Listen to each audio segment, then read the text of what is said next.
Check 1, 2, 3, 4. Check 1, 2.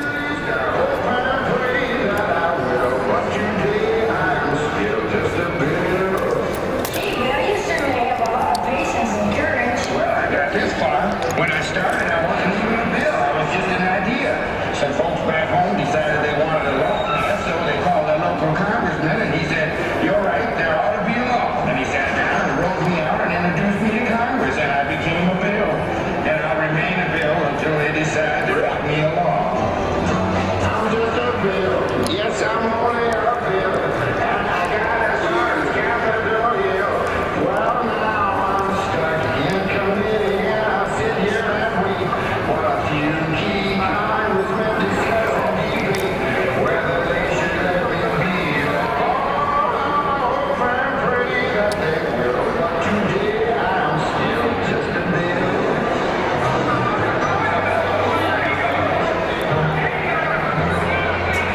Listen to those congressmen arguing. Is all that discussion and debate about you? Yeah, I'm one of the lucky ones. Most bills never even get this far. I hope they decide to report on me favorably, otherwise I'll be done. So you go to Brebeuf? I went there. I did. I graduated in 72. And I was thinking when I started talking to Mom about this, actually I didn't know much when I was getting into it. It's just some information. But it really, when I was reading it, it made me flashback to when I had my government class with Fred McCashlin. Do you know the name McCashlin? I think he passed, but he was fantastic. Very real unique style, really fine teacher, huge advocate for students, and really challenged students. And made me think of him. He would be the one to say, "You go, AJ, you go, and you learn how to do that." I mean, he helped isolate. He just brought out the best of people. And when you go back, sure, there's memorials and plaques about him, and ask somebody, say, "So what about Fred McCashlin?" Fred McCashlin. He was an institution, I think, from probably shortly after school opened until 80 or so. So he had a good 4-year teaching career. And there's memorial scholarships. He had several people who went on, John Tinder, my brother, me, there's people, Murray Clark.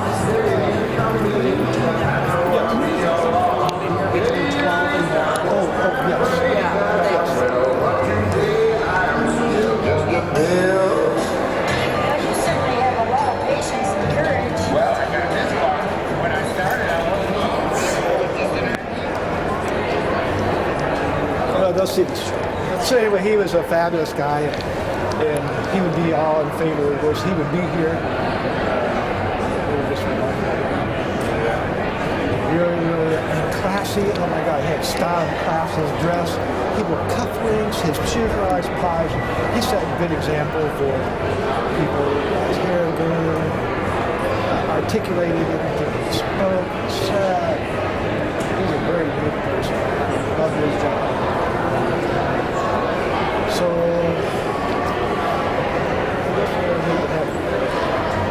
all this video.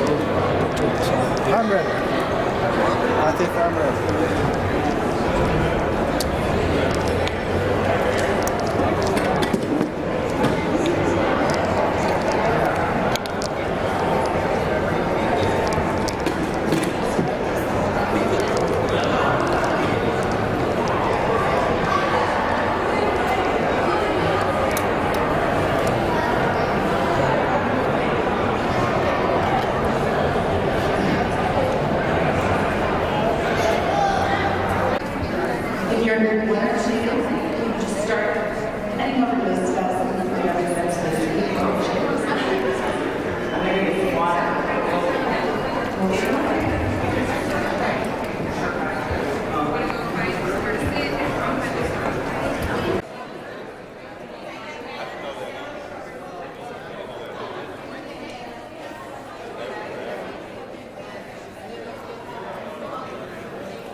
front. We're going to disregard the colors on the badges as people are coming in.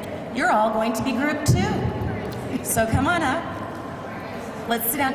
Attorney General Zeller is going to come and do a workshop here in the atrium. So I think it'd be best if we were all up here and together because it can be kind of loud and difficult to hear. Come on up to the front. So grab a bagel and move on up to the front. Let's turn out just a little bit more.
Yes.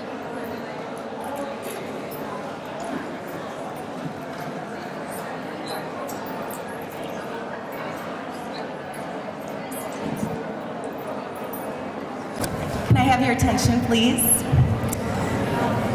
So again, welcome to the 18th Annual Youth Day at the State House, a program of Children Our Best Investment. We're kicking off a iVote2Day that will be annual at the State House in honor of the bicentennial year. We have a very special guest. Governor Mike Pence is coming to say hello.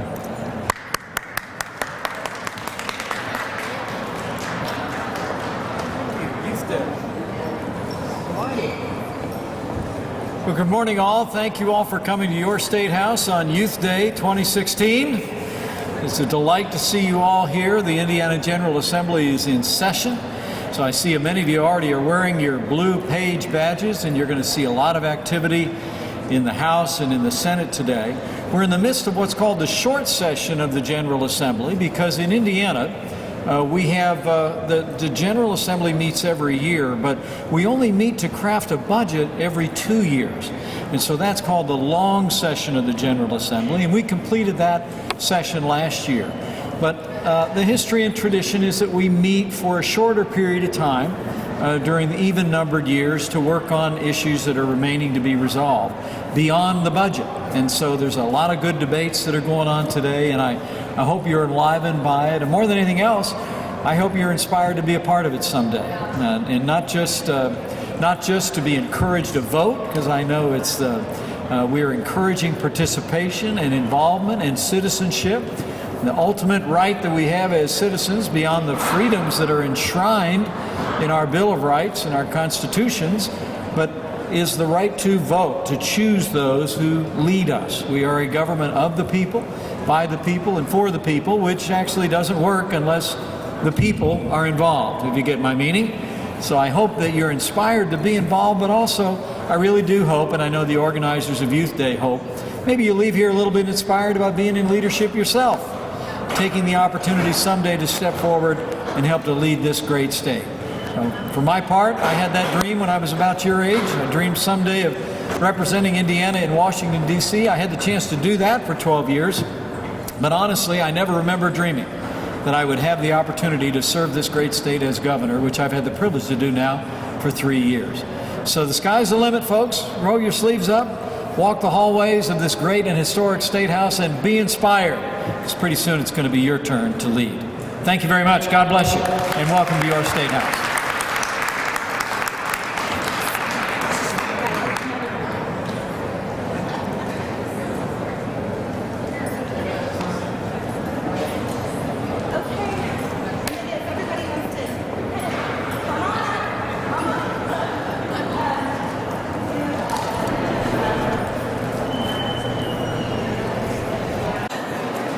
All right, who's ever registered? You want to come on and move up?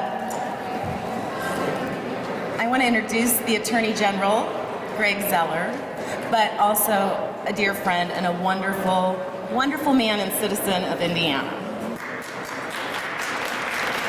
Thank you. We've been talking today about how words mean things, and how when we're talking to legislators and when we want to pass laws, the words mean things, and then you get to uphold them. Okay. Or decide what they mean.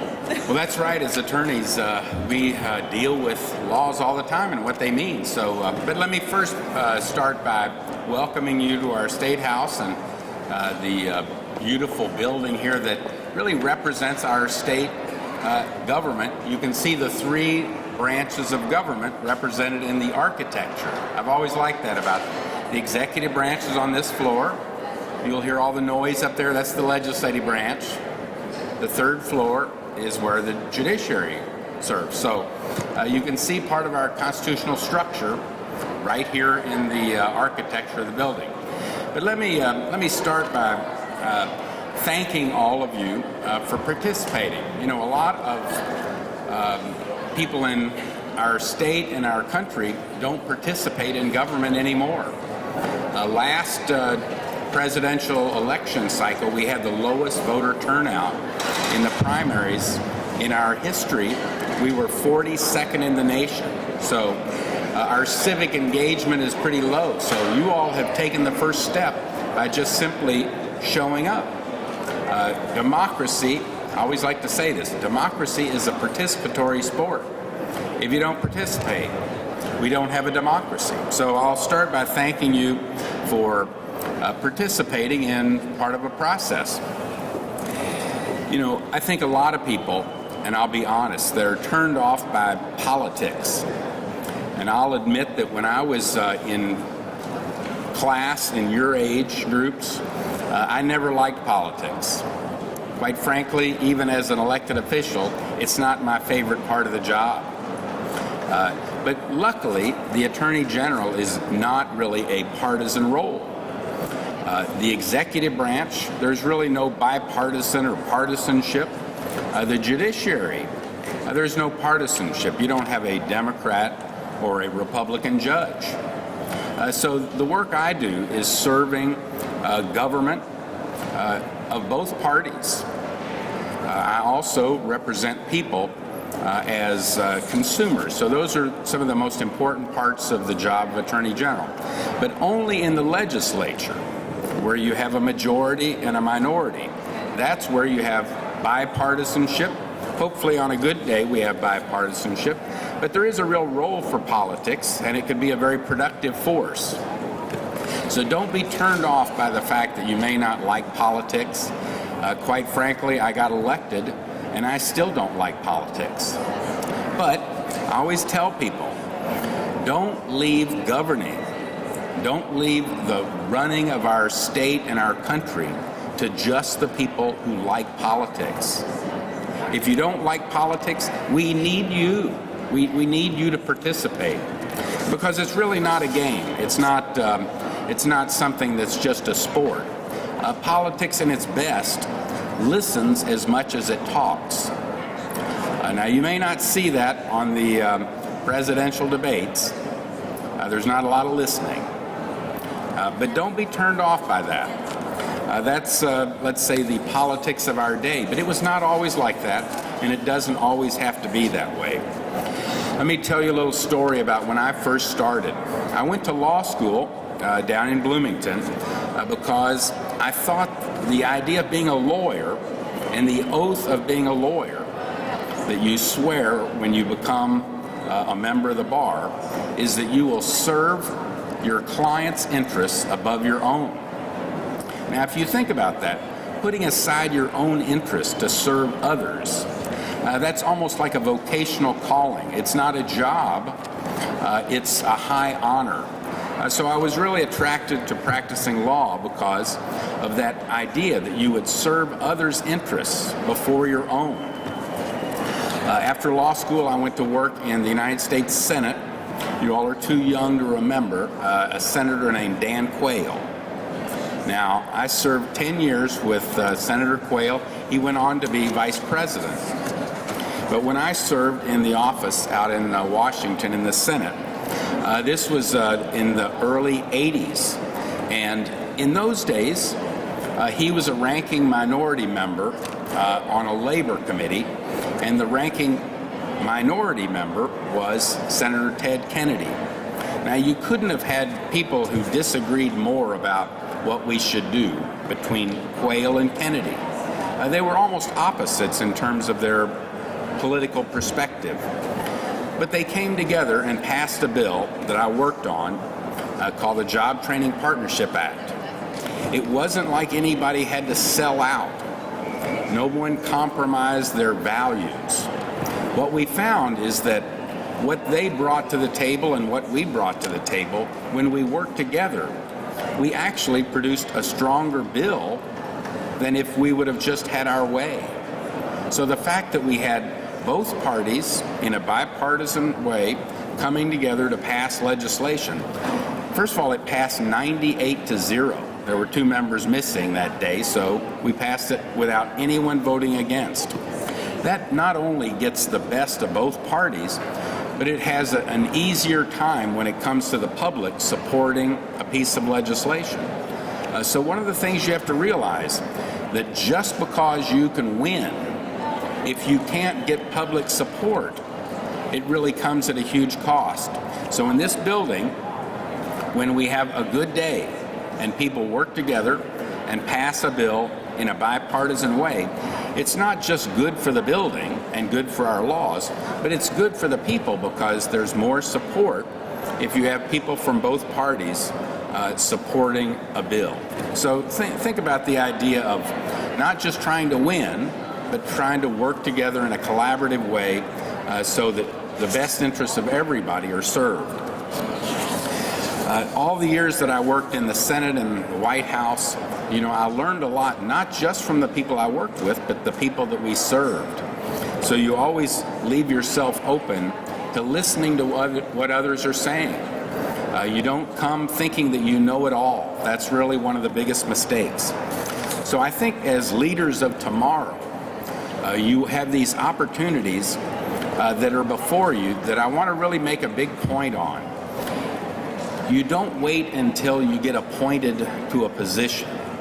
You don't wait until you're elected to something. You can start leading today from where you find yourself. So leaders don't get appointed, they don't get elected. You develop your own leadership by stepping up and serving others. So from wherever you find yourself, wherever you live, whatever you're involved with, you can be a leader among your own friends and your peers, showing them that they do the right thing, building a reputation of somebody that can be trusted, participating in the process like you're doing. Let me give you a short example. I went to Purdue University undergraduate in computer science, so I went up and met with the student leaders, and they told me that they have a policy at Purdue that deals with underage drinking on campus. They had problems where if somebody passed out and were in real trouble, nobody wanted to call for help because they were afraid they would get arrested. So they said, we have this policy on campus that if you do the right thing, if you make the call 911, stay with your friend, make sure that they're okay so when the medics get there, they can help them. Well, the police at Purdue agreed with the campus that they would not arrest anybody who did the right thing. So they told me that they wanted to come to Indianapolis and see if they could pass a law that said just that. So quite frankly, I thought, well, this will be a good education to see how hard it is to pass a law. They'll come here, they'll work on it, they'll realize that things don't always happen the way you want. So I introduced them to a number of legislators. I told them the prosecutors in the 92 counties might not all be so happy with this idea of granting immunity. So I spotted a few people that I thought might not be too supportive, and I said, you need to go talk to them. You need to build some consensus, maybe do a little trade-off. So to my surprise, they not only got the attention of the legislators, they also went out and got the students from IU and Ball State, over in Terre Haute and down in Evansville, so they all came and lobbied.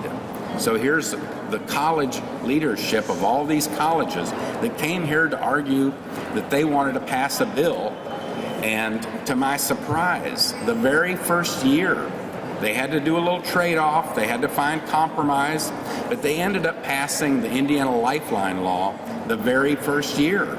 And what I thought the lesson was going to be was how hard it is to get a bill passed through the legislature. They passed in 1 year.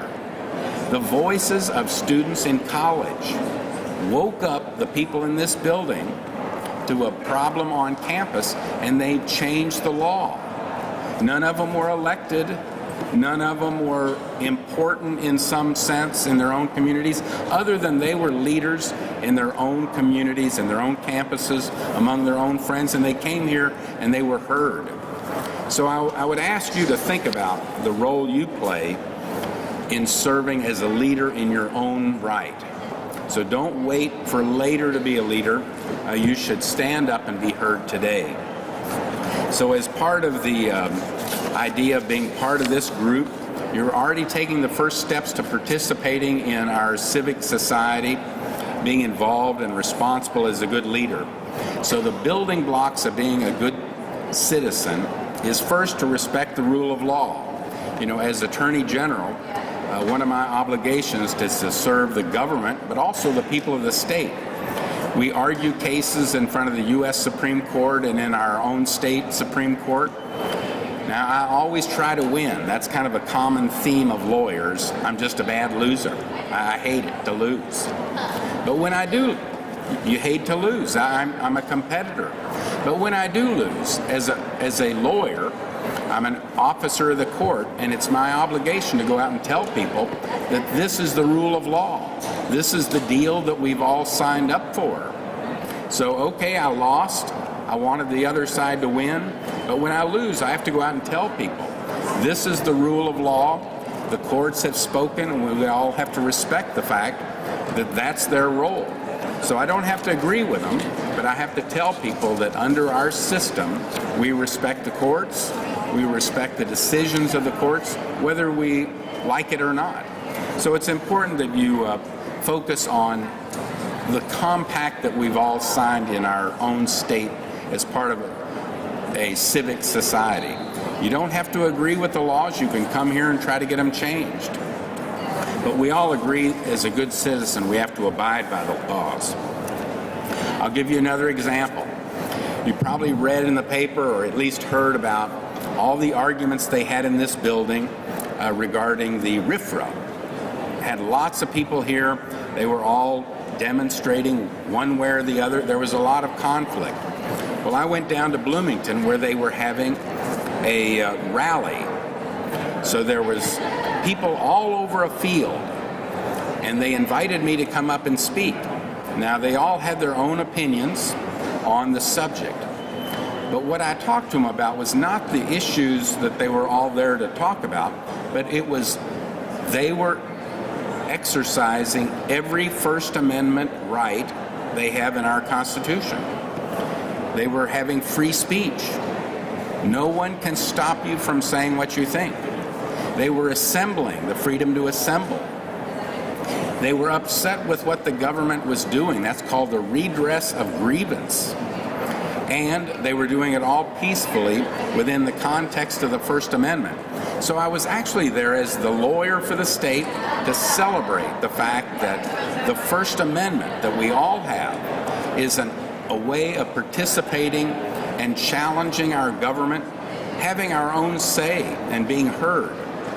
So I promised them all that day that I would come back and tell people that they were interested, they were participating, they were exercising their rights, and that's part of being a good citizen, whether you agree with them or not.